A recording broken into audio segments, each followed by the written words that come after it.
Shalom, family trendsetter. All right. So we're hearing a lot about what's happening with this dumbass president of yours, the commanding thief, Donald Trump, right? With this tweet that he made in regards to the 4 people of color, they call them. Now, I'm sure a lot of y'all probably looking at it like, okay, that's Donald Trump being Donald Trump. What's the big deal? But you have to understand, family, it's a deeper meaning to what he did. Because what he's actually doing is rallying the troops. It's like a signal, a code word, letting the white supremacists know that he's on board with them. Because remember, 2020 is right around the corner, and it's time for him to campaign for his re-election, which I personally believe he's going back. This dude is going back. If they don't impeach him this year, he's getting another term in office. Trust me, mark my word. So when he made that tweet, because a lot of these so-called Caucasian, these mankind, they believe in his rhetoric. They agree that, we should go back to our respective countries. But if in reality, if you think about it, they need to go back to their country because they don't belong here either. This is not their country. This country belonged to the copper-colored people, the original Native American Indians that was here. When whoever discovered the Americas, they seen copper-colored people. So they are aliens themselves. They need to go back, if that's the case, to where they came from, which is the caves.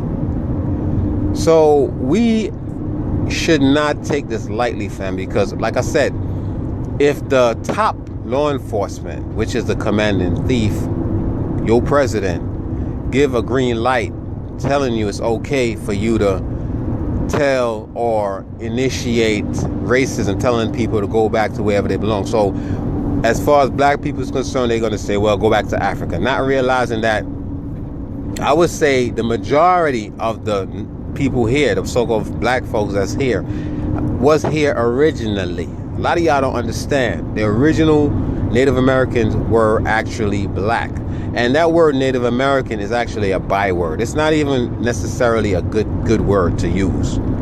But the original Aboriginal people of this particular landmass called Turtle Island were actually black folks.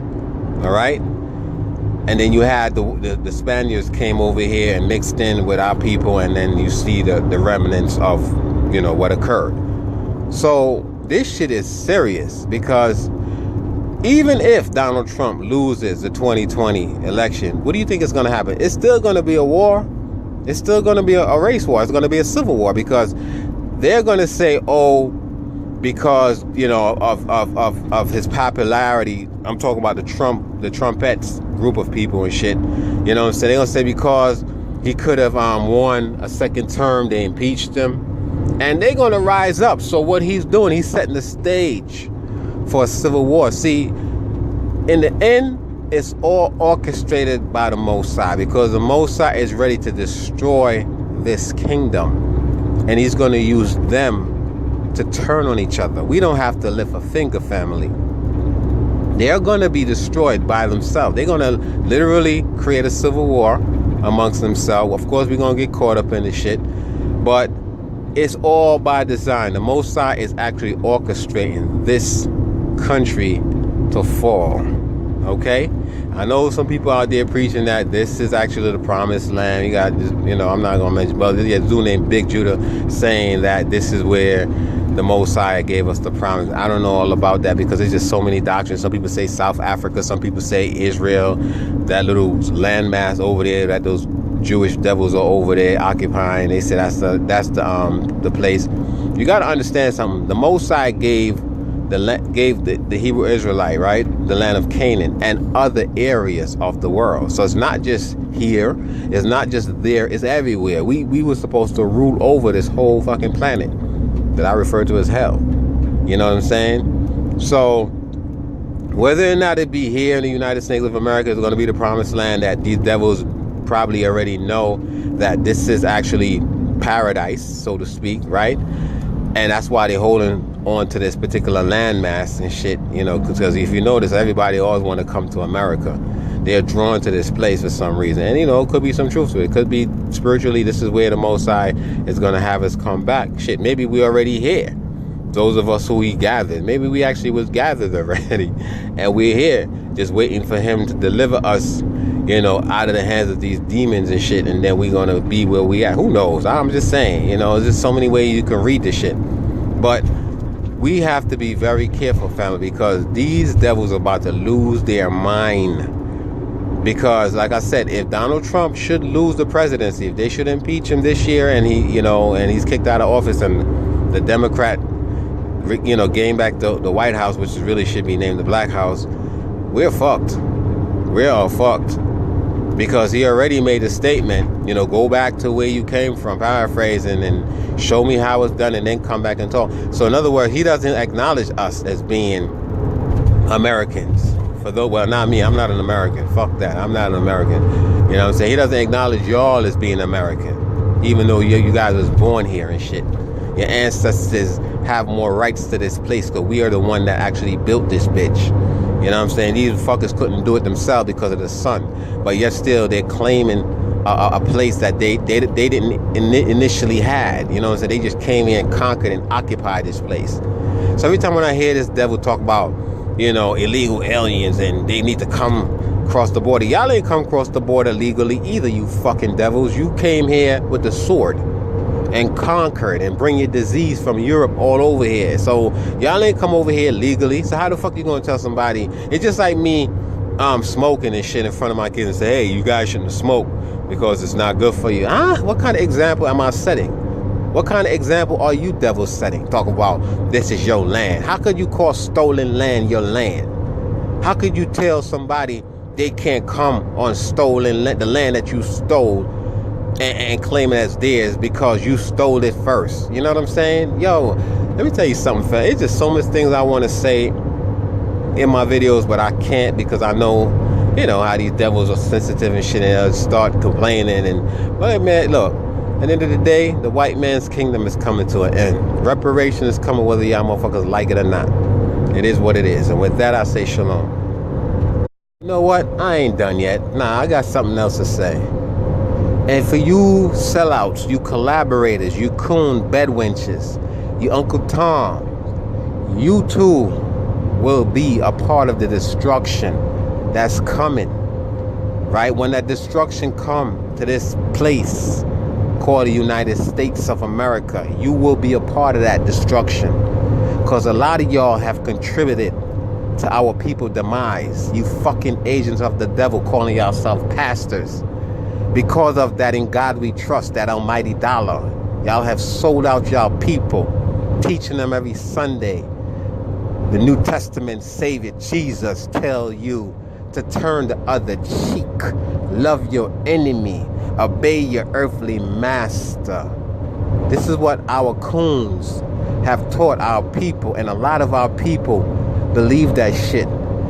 You have people that have gotten their children lives taken by these devils, and because of this fucking New Testament Jesus, right, telling you that they actually wrote in the book, family. They wrote this shit in the Bible. I'm telling you, the New Testament doctrine is a slave doctrine, telling us we have to obey our earthly master. Now really think about this shit for a second. In the Old Testament, because every so often I got to go back to the Bible. In the Old Testament, right, when you had the Hebrew Israelite go and conquer the Jebusites, the Hittites, and all these other fucking nations of people. When you had when you had King David in battle with Goliath.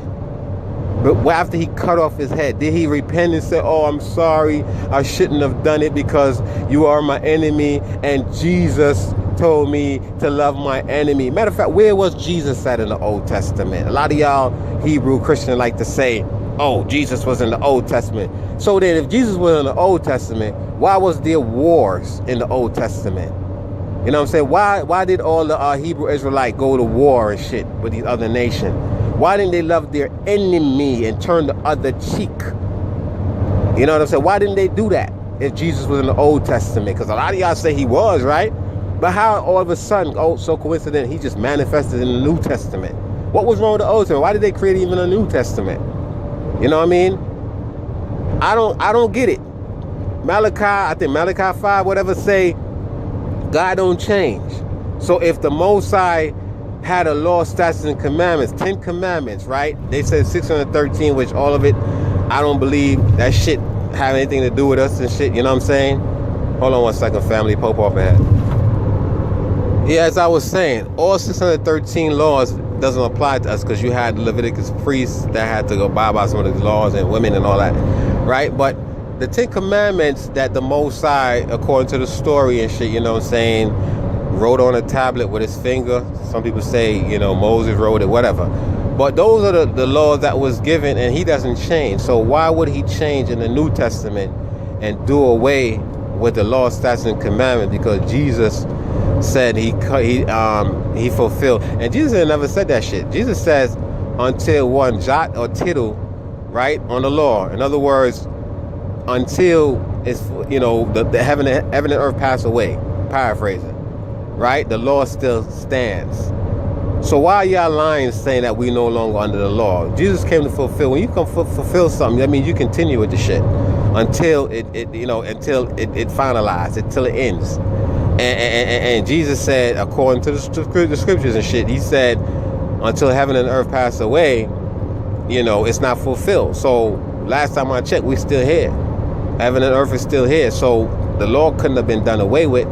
But this is what they teach you, because see, under the law, you cannot do certain things. Under the law, you cannot commit adultery. You cannot covet another man's wife. But under Christianity and shit, you can do that shit. Just ask Jesus for forgiveness. Not even God and shit, Jesus. Because now they have taken the Most High of his power and gave it to this fucking deity called Jesus. I had a conversation just today, like maybe about an hour ago, with a Christian brother. And, you know, I kind of like this brother because he was open-minded. You know, he was telling me, you know, God is sanctioning everything that's happening with Trump, and, you know, this is going to continue until Jesus come back. And when he mentioned the word Jesus, I cringe at that word. So I simply asked him, I said, I noticed you mentioned Jesus. I said, why do you call him Jesus? He said, well, that's his name. That's his name for me. So I said, did you know that the letter J wasn't invented until 1546 or the 1500s? And he was like, no, I didn't know that. So I said, well, yeah, now you know. And he was like, oh, really? So I said, well, if the letter J wasn't invented until 1546, what was they calling him before? I said, did you know in the original 1611 King James Version that came before the new translated King James Version, that there wasn't no letter J in that book? It was an I, A, Susan. And he said, yeah, I've heard that before. I said, okay, so if Jesus predates 1546, right, what name were they calling him back then? And remember, he was a Jew from the tribe of Judah, spoke Aramaic or Hebrew, and we know well, you don't know, but there's no letter J's in the Hebrew alphabet, because, you know, that was actually an I that was transformed into a J in the 1500s to create a new alphabet. And he didn't know. And, you know, the funny thing about it, you know, he was open to it. He didn't try to, you know, fight me on it. He said, you know, that makes sense. So I said, what name are you Christian being baptized? And I said, are you baptized? He said, yeah. So I said, who did you actually get baptized under? Because if his name wasn't Jesus, and remember the scripture says, the manipulation of the Bible says there's no other name you can be saved other than Jesus, then who exactly did you guys get baptized under? And I told him to think about it. And in closing, I would like for you, Christian, to think about it as well. Now I'm going to really say shalom.